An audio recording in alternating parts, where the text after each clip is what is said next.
Qu'est-ce que la dépense émotionnelle ? Merci d'avoir posé la question.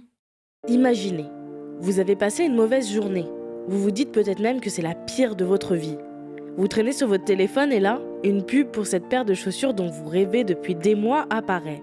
Vous vous sentez mal et vous vous dites que vous auriez peut-être besoin d'un peu de réconfort. Et hop, c'est commandé. Cet achat compulsif que l'on fait quand on se sent vulnérable, ça s'appelle une dépense émotionnelle. Ce concept s'est exacerbé avec la pandémie et les confinements qui en ont découlé. En effet, comme on ne pouvait plus vivre d'expérience à l'extérieur, on a eu tendance à chercher d'autres moyens de ressentir de la satisfaction. Et cela passait par la consommation. Et il ne s'agit pas là de faire des courses dont on a besoin, mais bien de dépenser dans des choses qui nous sont inutiles, ou dont on ne veut même pas vraiment. Ce que recherchent les dépensiers émotionnels, c'est la satisfaction de cliquer sur « acheter » ou de repartir d'un magasin les bras chargés de paquets. Se faire plaisir de temps en temps, ça ne fait pas de mal quand même. Tout à fait. La psychiatre Elizabeth Netherton, interviewée par le magazine américain Very Well Mind, dit même que la dépense émotionnelle peut avoir de bons côtés. Dans les moments où ça ne va pas, il est important de trouver des manières de se sentir mieux. Mais attention, ça ne doit pas aller trop loin. Elle ajoute que ça devient problématique quand les gens se retrouvent à dépenser d'une manière qui ne coïncide pas avec leurs valeurs, leurs buts ou leurs moyens et leur temps. ce qu'elle veut dire par là, c'est qu'on finit par se retrouver dans un engrenage de perte de temps et d'argent innommable entraînant des heures dans les magasins ou sur des sites.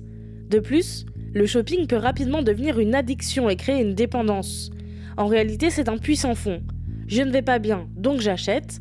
J'associe la joie à la dépense, donc je finis par dépenser énormément pour retrouver ce sentiment. Comment se sortir de la dépense émotionnelle ? Outre le fait de la remplacer par d'autres méthodes, comme écrire dans un journal, méditer ou simplement suivre une thérapie, il est également important de ne pas vouloir faire disparaître ces émotions à tout prix. En acceptant que parfois ça ne va pas et que vous allez vous sentir mal à un moment pour mieux rebondir après, vous pourrez éviter les dépenses intempestives qui n'apportent de la joie qu'au début, joie qui peut d'ailleurs se transformer en culpabilité. La prochaine fois que vous êtes face à une situation de dépense émotionnelle, posez-vous quelques questions, comme « Pourquoi je fais ça ?